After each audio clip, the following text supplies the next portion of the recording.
Hi, I'm Jason Horsler, and this video is going to show you how I built my own cajon. And the whole time that the video is playing, you'll be hearing me playing the cajon in the background. And at the end of the video, I'm going to be quiet and just let you hear how good it sounds. It turned out better than I expected it to be. A few months ago, a pupil of mine came to a lesson with the cajon that they had got for a birthday present, and they asked me to teach them how to play it. I'd never seen one before and I was intrigued. I tried it out and I decided it was really quite a versatile and portable instrument, so I decided I wanted one for myself. I looked around at the shops and online and I decided that I didn't want to spend over £150 on what is essentially a wooden box. I'm no carpenter, so I just sort of muddled my way through as I went along, tried different things out, did a lot of planning. And the end result was really good, as you can see from these pictures. So what I did is I went to Champion for Timber, the timber merchant just down the road from myself, and I selected some 12mm plywood, hardwood plywood, and got them to cut it on their machine very accurately. They cut me the sides, the top, the bottom and the back. I didn't have the plywood for the front tappers yet. That's got to be very thin and special plywood. I wanted a base port on my cajon, so I started making one, as you can see in this picture over here, just using a hand jigsaw. I made a little stack of concentric holes. On the two ones on the left you can see diagonal screw marks that just helped me line them up when I was gluing them.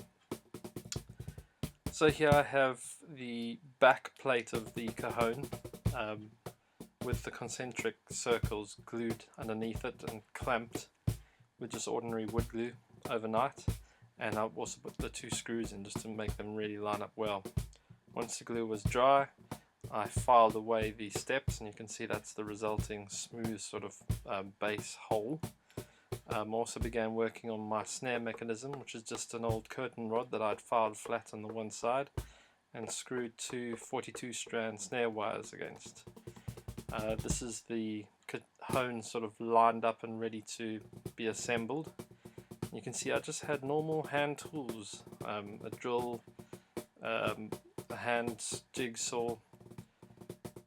At the bottom corner you can see I've circled a thing called a countersinking bit, and that makes the holes sort of sink in a little bit, so when you screw the screws in they really are flush with the wood, which is quite an essential bit of gear when you're making something like a cajon.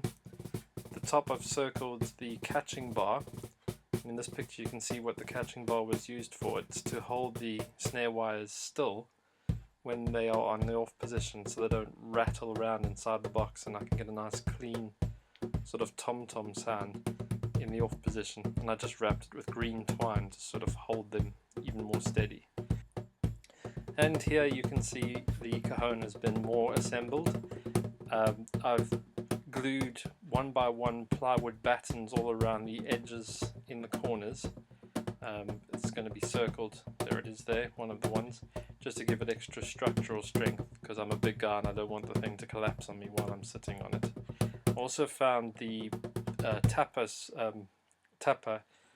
plywood. It was at the back of an antique wardrobe that was being thrown out, so it's 4mm ply oak. It's beautiful stuff.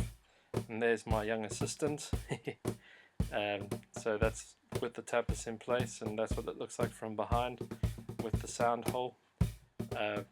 And it's now not oiled or anything. This is just the cajon in its most raw state. You can see on the left hand side that the snare mechanism's not been done yet. Now you can see my snare mechanism put into place. It's just a piece of plywood that I've cut some notches into. This is the cajon now covered in linseed oil. Gave it a really nice golden glow, and that front tapper plate just looks fantastic. I love the way it turned out. And that's a side view.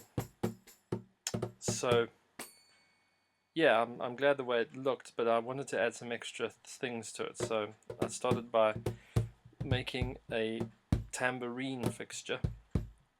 So there's me putting the tambourine fixture on with my instructor, And here's a close-up of the tambourine fixture. You can see I just made it by layering plywood onto a piece of spring steel and then bolting that on the side.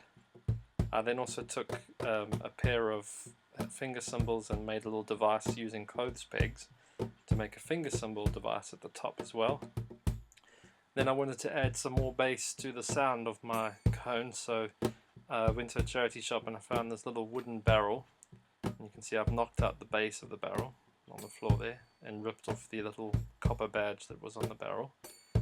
And then I just glued this on the inside above the sound hole, so that's the inside view. Just put a couple of weights on it and left it overnight for the glue to dry. Wood glue dries stronger than the wood. So this is what it looks like now from the outside. You can see that extra long tube and the effect is marvelous. You have to really hear it to believe it. I'm trying to use a large diaphragm microphone to record the actual sound of the thing so you can hear it accurately.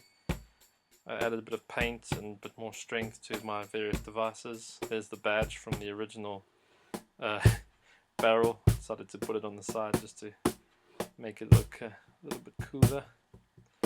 And then I also added a little strip of sandpaper along the top. It's a special type of sandpaper that you put on stairs to stop you from slipping. And that would just give me a texture to rub my fingers across and get a bit of white noise as I was playing. In this picture you can also see my finger cymbal device a little bit better. It's like a rocking arm with just a pair of clothes pegs. Yeah, so there she is in all her glory. The only thing I haven't pointed out, but you'll see in the next series of photographs, is that there's also a little handle at the back that I installed so that I could pick it up quite easily when I wanted to carry it around. So I'm going to stop talking now and just let you listen to me playing her a little bit.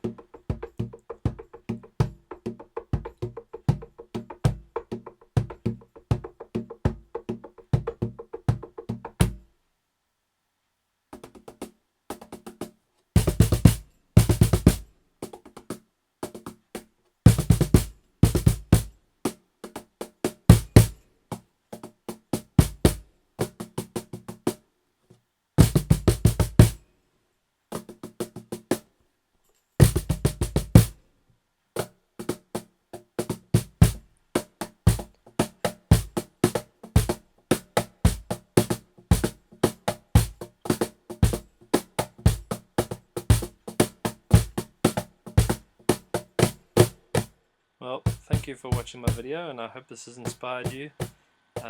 You really don't need any extra special skills to do something like this, and I think everybody should own a few cajons, especially one that they've made themselves.